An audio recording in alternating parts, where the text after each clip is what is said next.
Morning বন্ধুরা, চলে এসেছি তোমাদের সামনে একটা ছোট্ট ভিডিও নিয়ে। তোমরা যে যেখান থেকে আমার এই ভিডিওটা দেখবে তোমাদের সবাইকে স্বাগত, অনেক অনেক ভালোবাসা। আজকে ভিডিও রান্না বান্নাই। আর আমরা কালকে মানে গতকাল নৈহাটি বড় মার মন্দিরে গেছিলাম, তোমাদের সাথে শেয়ার করিনি, আগে শেয়ার করা ছিল। এই দেখো পুজো দিয়ে এসেছি, তাই তোমাদেরকে দেখাচ্ছি যে পুজো দিতে গেছিলাম। এইগুলো ফুল প্রসাদ আর এই যে চেলি, এইগুলো দিয়ে সব পুজো দেওয়া হয়েছে। মন্দিরে গেছিলাম কালকেরে, প্রচণ্ড ভিড় হয়েছিল, এত ভিড় হয়েছে ভাবতে পারবে না। আমরা 1:30টায় লাইন দিয়েছি আর 4টের সময় সেই লাইন গিয়ে মানে মন্দিরের সামনে গিয়ে পৌঁছেছি। মানে হ্যাঁ, 5টা পর্যন্ত আমরা লাইন দিয়েছি।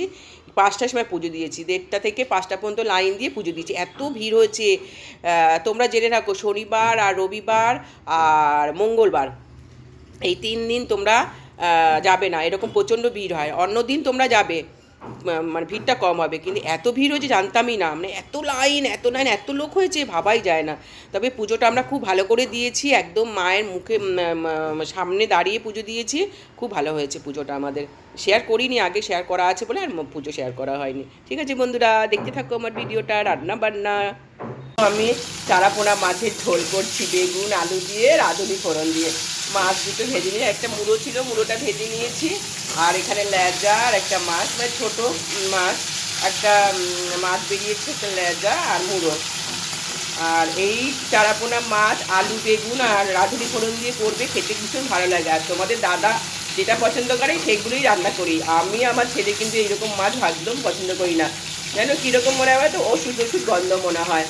এই মাছ ভাজাটা হয়ে গেলে তারপরে বেগুন আলুটা ভেজে নেব, ঠিক আছে। এই দেখো বন্ধুরা, শশা, নুন আর এই টক দই ঢালা হচ্ছে, সবই তোমাদের দাদার মানে পছন্দ করে সেই সব। আর দিও না, একা খাবে, আমি খাবো না, আমার কাশি হয়েছে। দাও, চামচটা দিয়ে একটু নেড়ে চেড়ে রেখে দাও। রায়তা, ওই খাবার পরে রায়তাটা খেয়ে নিলে না হজম হয়ে যাবে। আজকে দাদার পছন্দের খাবার হচ্ছে চারাপোনা মাছের ঝোল, রাঁধুনি ফোড়ন দিয়ে রায়তা, পেঁয়াজ কারি ভাজা। তো ওদের দেখিয়ে দেবো, ঠিক আছে। দেখো, রাঁধুনি ফোড়ন দিয়েছি। রাঁধুনি একটু ভাজাটা বেশি হবে, গন্ধটা বেরোলে জানবো যে রাঁধুনিটা আমার ফোড়ন হয়ে গেছে। গন্ধটা খুব ভালো লাগে। আর বেগুন দিলে না, রাঁধুনি ফোড়ন দেবে, দেখবে খেতে খুব ভালো লাগে। এই দেখো, আলু আর বেগুনটা এবার আমি এখানে ছেড়ে দিচ্ছি। আর এখানে মাছ ভাজাগুলো তুলে রেখে দিয়েছি, তোমার দাদার পছন্দের, এই পছন্দের খাবার। দাদা পছন্দ কেন করে জানো, মানে আমার শাশুড়ি মা এরকম জ্যান্ত জ্যান্ত মাছ খেতে খুব ভালোবাসতো, তাই ছেলেদের খাওয়াতো। ছেলেরা সেই পছন্দের খাবারগুলোই ভালো লাগে, মায়ের পছন্দের খাবার। আমি মায়ের মানে আমার শাশুড়ি মায়ের পছন্দের খাবারগুলোই বেশিরভাগ আমি রান্না করি, কারণ ছেলে খেতে ভালোবাসে। মানে শাশুড়ি মায়ের ছেলে একবারে তোমাদের দাদা, কিন্তু আমার ছেলে আবার এইগুলো ভালোই বাসে না। এটা ভাজাটা হয়ে যায়, তারপরে তো জানো তোমরা, নুন হলুদ একটু জিরের গুঁড়ো ধনের গুঁড়ো দেবো, জল ঢেলে দেবো, আমার রান্না হয়ে যাবে। জল ফুটে গেলে মাছ দিয়ে দেবো। বন্ধুরা, এখানে আমি একটু হলুদ 1 চামচ করে, 1 চামচ জিরের গুঁড়ো আর নুন দিয়ে দিয়েছি। এই একটু ভাজাটা হবে, খুব কম তেলে মাছটা রান্না করছি। দেখেছো, তেল একদমই নেই, আমি খুব কম তেলে রান্না করতে পারি। দরকার হলে জল দিয়ে সিদ্ধ করে রান্না করে দেবো, কিন্তু কিছু কিছু রান্না আছে আবার, মানে কিছু কিছু মাছ আছে মানে তেল না দিলে হয় না। মাছ ভাজাটা একটু তেল দিয়ে করেছি। দেখো তেল এখানে পড়ে থালার মধ্যে, দেখেছো। আর খুব অল্প তেলে ভাজাটা করে নিচ্ছি। আমার এই ভাজাটা হয়ে গেছে, এবার একটু জলটা ঢেলে দিচ্ছি।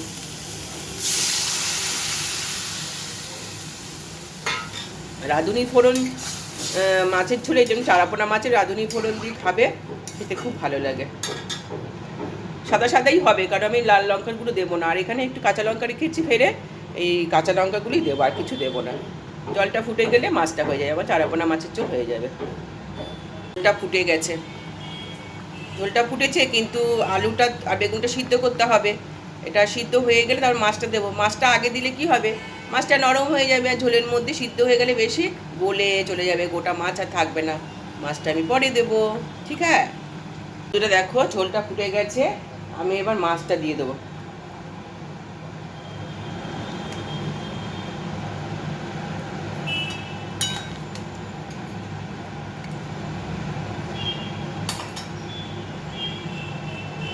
আর আর একটু চাপা দিয়ে দিই, তো আলুটা আর বেগুনটা সিদ্ধ হয়ে গেলে আমার রান্না শেষ।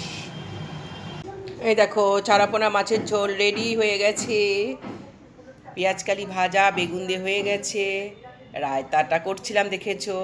আর এখানে তোমার আমি করেছিলাম বাটা হচ্ছে,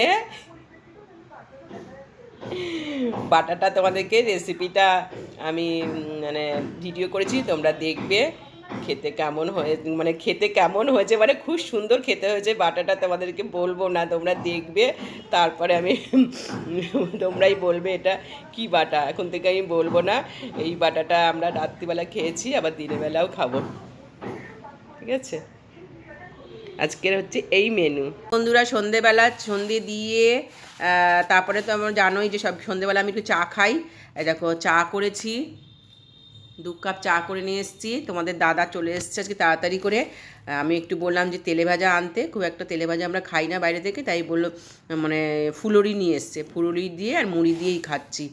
এইটা এতটা মুড়ি নিয়ে এসেছি। এই যে তোমাদের দাদা চলে এসছে বাড়িতে,